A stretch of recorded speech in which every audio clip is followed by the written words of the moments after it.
Hey Siri, what's on the calendar for today? Here's your appointment. All day today, TEDx.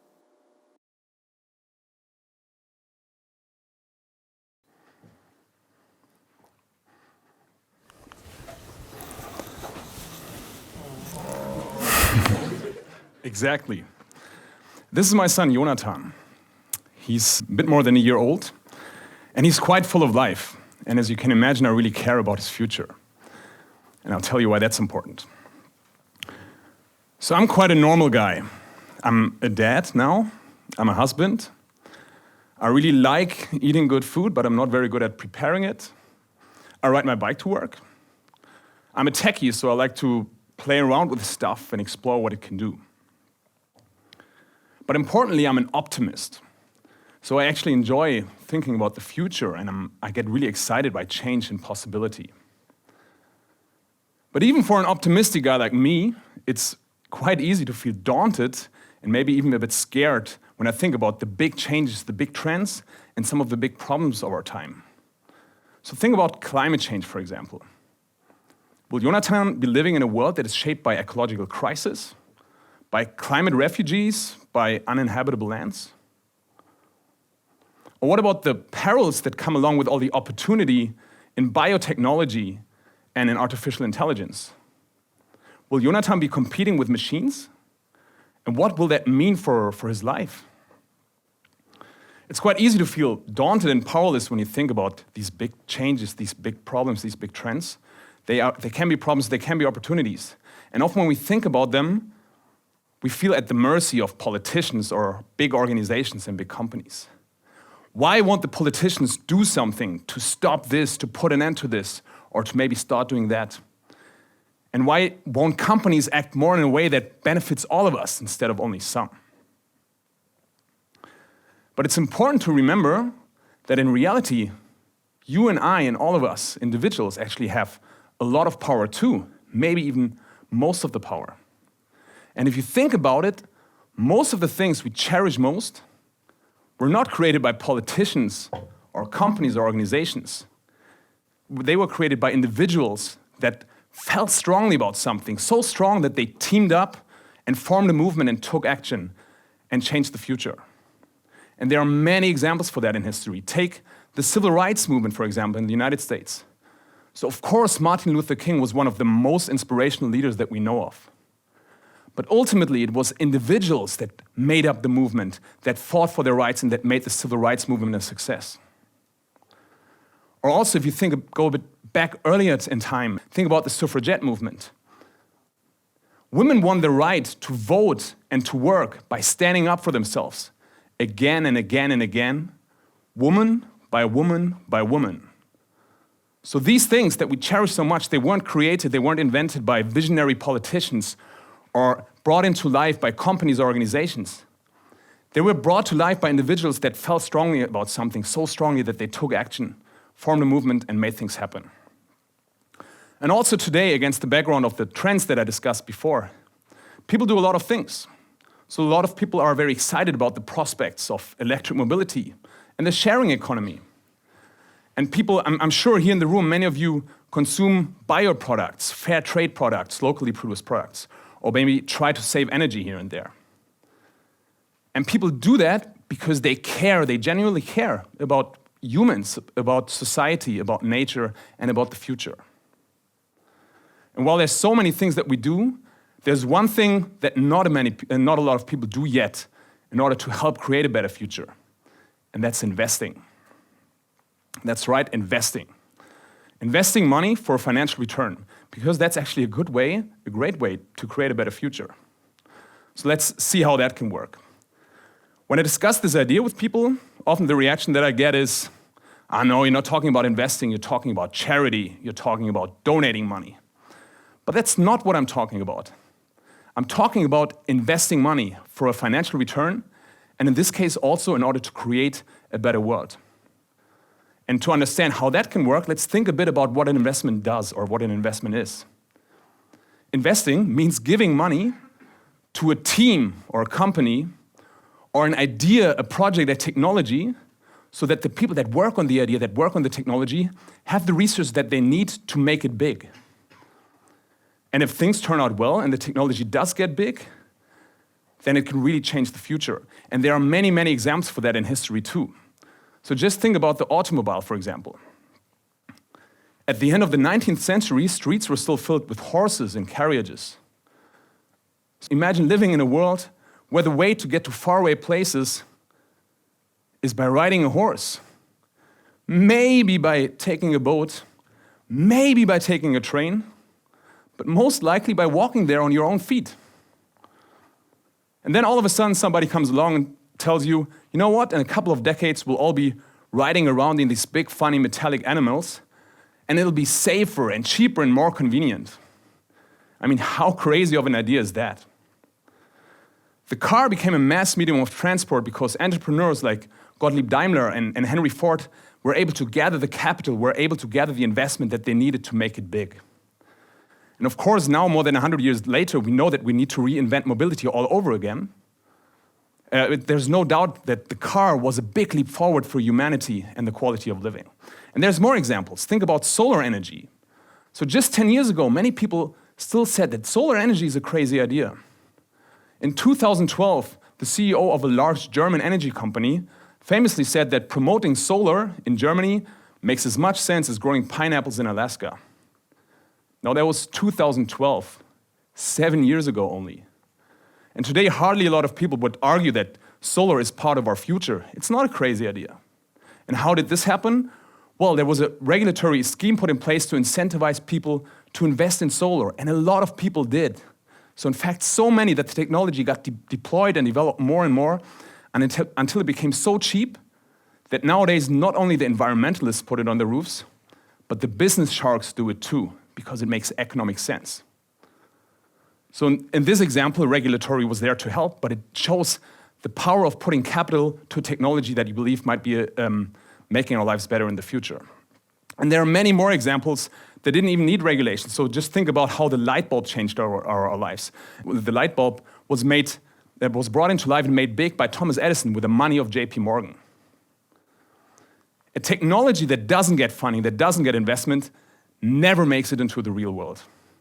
But if the right idea has the right people, the right team working on it, and these people get the resources that they need, then true magic, true amazing things can really happen. So what this shows us is that investing actually has a huge influence on where we go as a society. Whether we promote clean and green technologies, or whether we promote dirty ones.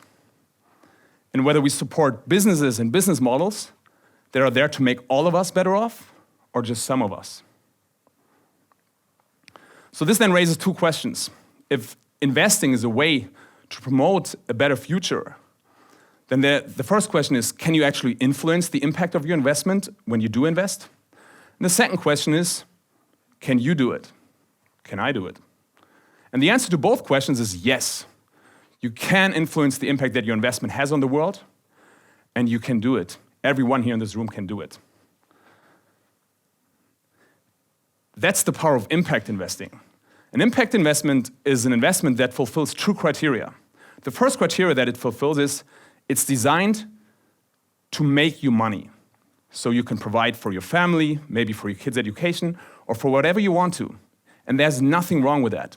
But the second criteria that defines an impact investment is that it's designed also to have a positive impact on the world. It should make the world a better place. So that's what an impact investment is. It's an investment that's designed to make you money and to make the world a better place. And the good news is, nowadays, that's possible for everybody. And that wasn't always the case, because in the past, there were basically three types of people. You had the very wealthy people. They could always just pay a financial professional, to care about their finances and do what they want with them for them. They didn't have to worry about it themselves. Then you had the financially savvy people, like maybe your crazy Uncle Alfred that just loves to trade on the stock markets and then tells you all about how he anticipated this and that market movement at the next family gathering. That you can only do, trading on the stock market, you can only do if you really know what you're doing, because otherwise it's just gambling. And the third category of people are most of us. We're not rich, and we don't have the knowledge, or maybe just not the willingness to spend our time trading stocks on the stock markets. So in the past, we were stuck with the option to invest in funds, mutual funds. And the reason is quite simple. It used to be very costly to do individualized investments. And funds were a way to pool together the money from a lot of individuals to save cost. And that was a great invention because it gave many people the opportunity to invest. But there's a big downside of funds, and that's that they're one size fits all. So if you invest in a fund, chances are quite high that it's not tailored to your specific financial situation, and almost never will it be tailored to the wishes that you have for the future. Because investing in a fund means delegating the decision of what you invest in to somebody else. And almost in all cases, that someone will not have the world's future in their mind when they take the decision what to invest in. So if you're invested in a fund, the chance is very high that your money is promoting something that you do not want in the future, like more climate change, or like business practices that exploit parts of humanity or parts of nature. So I assume that at this point in time, I've lost half the audience. That's what usually happens when I start talking about something technical and complex like a fund. So let me give you the good news. Funds are a thing of the past. They're not needed anymore. Because with modern technology, everybody can become an impact investor. Because technology can help you do two things. First of all, it can help you identify the companies and the projects that have the impact on the world that you want, that you hope for. And secondly, they can combine these things into an investment that makes financial sense for you at an appropriate risk level. So this is big news. Today, you can be an impact investor, even if you're not very wealthy and even if you have no clue about finance. So this was a lot of stuff.